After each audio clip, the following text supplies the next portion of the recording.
po mga ka-workers, magandang araw po sa inyo. Dito tayo, nagasimbol tayo ng Cryo Diamond para sa ating design ng ating sabi sa panoorin natin.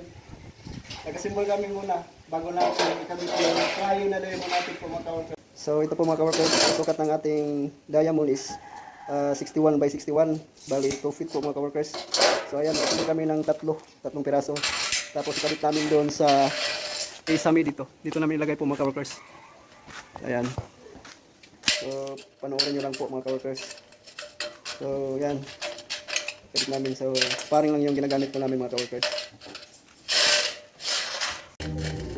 So, yan mga ka-workers. Nilagyan namin ng metal paring sa gitna.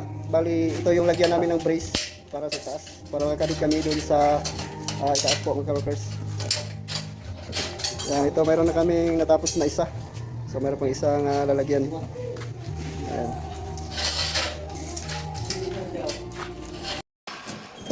So ayan, tinaklap, nilagyan na namin ng hardiplex yung setaan.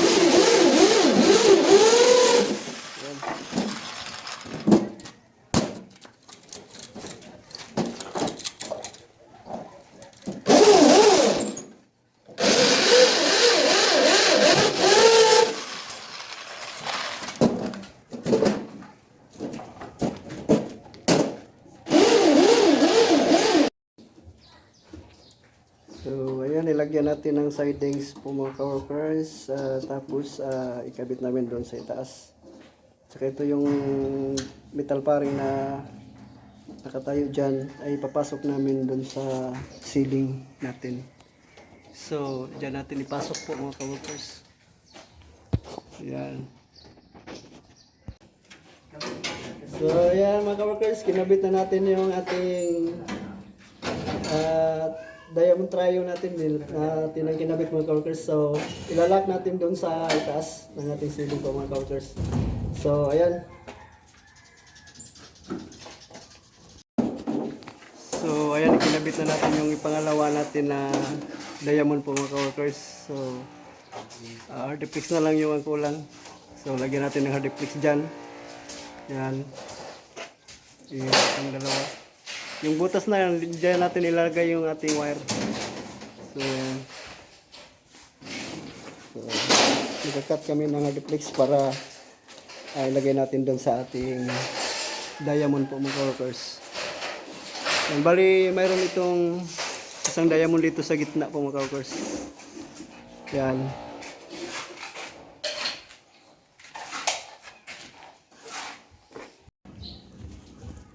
So, ayan, ilagyan na natin ng hardiplex yung ating diamond po mga ka-workers.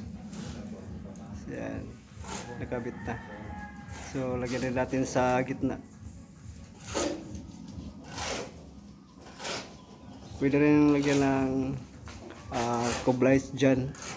Ayan, lagyan namin dyan ng pin light. Saka doon yung isa nating diamond natin. So, pwede rin may coblights dyan para maganda po tignan po mga ka-workers. So ayan. So ayan mga ka-workers, nakabit natin yung trio na diamond natin na kinabit ko mga ka-workers. So ayan. So kunti na lang, siding na lang kulang mga ka-workers, at lagyan natin ng butas dyan sa sentro ng ating diamond para maglagay tayo ng wire para sa ating ilaw po mga ka-workers.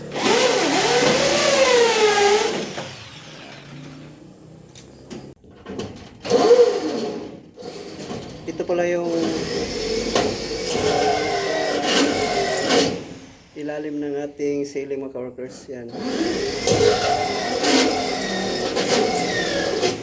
Ito yung clip namin mga ka-workers. Yan.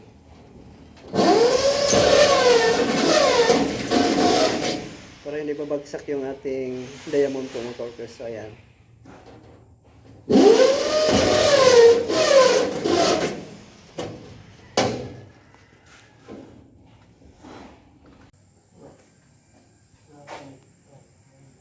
So ayan.